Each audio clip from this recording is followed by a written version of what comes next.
नमस्कार, मैं एडवोकेट अभिषेक रंजन सिंह आज एक ऐसे टर्म के बारे में बात करना चाहूँगा, जिसके बारे में chief justice of India justice Suryakant ji ने बात कही थी। वो है लीगल इमरजेंसी। जब इंसान बीमार होता है और कुछ ऐसी इमरजेंसी आता है, तो तुरंत डॉक्टर के पास जाता है।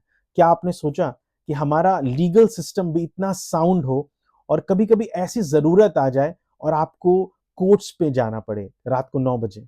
क्या ये संभव है? इसी के बारे में जैसे सूर्यकांत कहते हैं चीफ जस्टिस ऑफ इंडिया कि हमारे कोर्ट्स को इतना स्ट्रांग बनाना होगा कि वो एक लास्ट आदमी भी, एक गरीब भी कभी भी कोर्ट के दरवाजे पे जा सके और उसको न्याय मिले। जी हाँ, लीगल इमरजेंसी का मतलब क्या हुआ? लीगल इमरजेंसी का मतलब यह हुआ कि कोर्ट 24/7 ऑपरेट करे।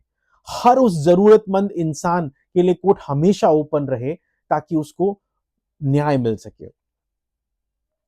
जुडिशरी लॉकडाउन कहा जाता है कि जुडिशरी सुबह 10 बजे से शाम को 5 बजे तक काम करती है और फिर बंद हो जाता है, बट ऐसा नहीं है।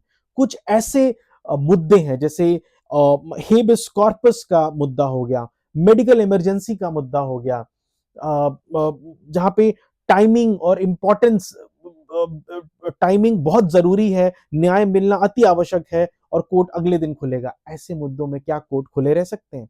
एक बहुत बड़ा प्रश्न चीफ जस्टिस सूर्यकांत ने उठाया और वो एक वाजिब प्रश्न भी है। बट दिक्कतें हैं। दिक्कतें क्या हैं? और दिक्कतें ये हैं कि 5 करोड़ से ज्यादा केसेस पेंडिंग है।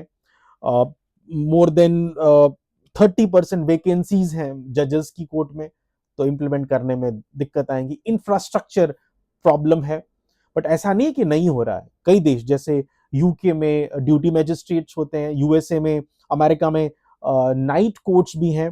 तो ऐसा हो रहा है और ये संभव है। बट एक ये बहुत इंपॉर्टेंट जो क्वेश्चन किया है जस्टिस सूर्यकांत ने, हम हमें इसका पहल को आगे बढ़ाना चाहिए और देश को उस ओर अग्रसर होना चाहिए कि लीगल इमरजेंसी पे भी काम हो और कोर्ट 24/7 काम हो, 24/7 काम कोर्ट में हो, ताकि जो वो आम नागरिक है उस तक न्याय पहुंच सके। धन्यवाद।